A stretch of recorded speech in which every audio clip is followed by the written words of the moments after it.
हरि ओम नमो भगवते वासुदेवाय। श्री ओम नमो भगवते वासुदेवाय। पर अत्यंत प्रसन्न हूँ, तुम्हारी जो अभिलाषा हो मांग लो, मैं समस्त जीवों को की इच्छा पूरी करता हूँ। फिर तुम तो मेरे परम भक्त हो। युधिष्ठिर, भगवान ने अत्यंत प्रलोभन वाले वचन प्रहलाद से कहे, परंतु प्रहलाद ने प्रभु की भक्ति के अतिरिक्त उनसे कुछ भी नहीं मांगा। भगवान नरसिंह ने अपनी प्रेमा भक्ति का आशीर्वाद देकर प्रहलाद से कहा कि वह दैत्य कुल का एक क्षत्र सम्राट होगा और अपनी वीरता से समस्त दैत्य कुल को एक सूत्र में बांधकर रखने में सफल होगा। ऐसा कहकर भगवान नरसिंह अंतर ध्यान हो गए। 10वां अध्याय, प्रहलाद का राज्याभिषेक और त्रिपुरदा की कथा। नारद जी ने कहा, युधिष्ठिर, भगवान के जाने के उपरांत प्रहलाद ने पूरे राजकीय सम्मान के साथ पिता की अंत्येष्टि क्रिया संपन्न की।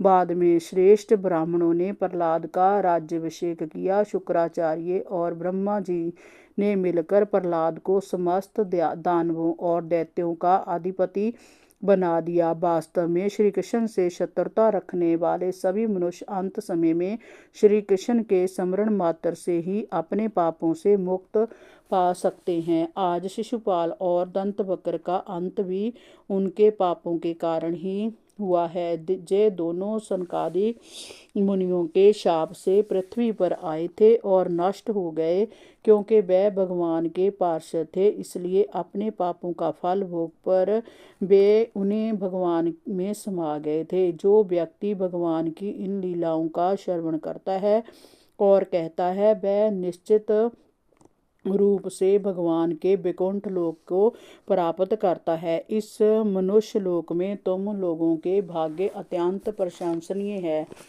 क्योंकि तुम्हारे घर में तो साक्षात परब्रह्म परमात्मा पास निवास करते हैं। इसलिए मुनि लोग बार बार उनके दर्शन करने की इच्छा से तुम्हारे पास आते हैं। वह ही तुम्हारे प्रिय हितैषी मेरे भाई परम पूज्य आज्ञाकारी गुरु और स्वयं परमात्मा श्री कृष्ण है। युधिष्ठिर जय ही एकमात्र परम आराध्य देव हैं। प्राचीन काल में एक बहुत बड़े मायावी असुर मायासुर ने जब रुद्रदेव की कमनीय कीर्ति में कलंक लगाना चाहा तो तब इन्हें भगवान ने फिर से उनके यश की रक्षा की थी और उसे विस्तार दिया था। युधिष्ठिर ने पूछा, नारद जी, मैं दानव किस कारण रुद्रदेव का यश नष्ट करना चाहता था और किस प्रकार भगवान श्री हरि ने उनके यश की रक्षा की, कृपया मुझे विस्तार से बताइए। नारद जी ने कहा, युधिष्ठिर, इन्हीं भगवान श्री कृष्ण से शक्ति प्राप्त करके देवताओं ने युद्ध में असुरों को पराजित कर दिया था। उस पराजय से दुखी होकर सभी असुर एकत्र होकर अपने परम गुरु मैं दानव की शरण में गए। उसने असुरों की सहायता के लिए अपनी माया से सोने चांदी और लोहे के 3 शक्तिशाली विमान बना दिए। वह 3 विमान में थे, 3 पुर ही थे।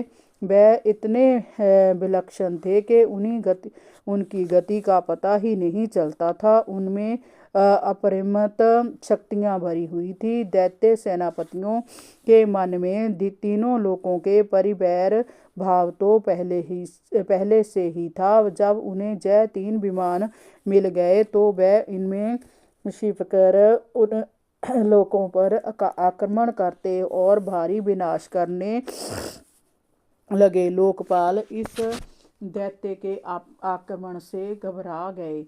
जब कोई मार्ग सुझाई नहीं दिया तो वह